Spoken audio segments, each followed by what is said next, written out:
All right, you two pyro fans.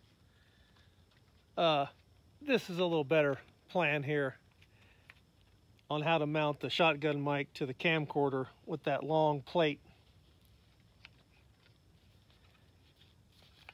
Just put the plate on lengthwise.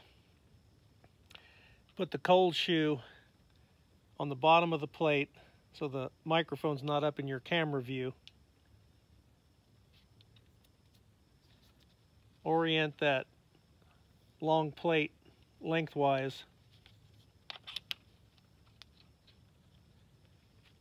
This only works if you use Arca Swiss. We talked about that. These Arca Swiss plates are compatible with any Arca Swiss ball head.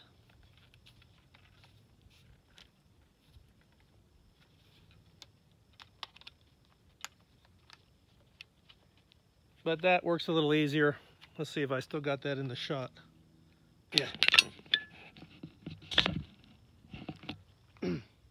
And lets you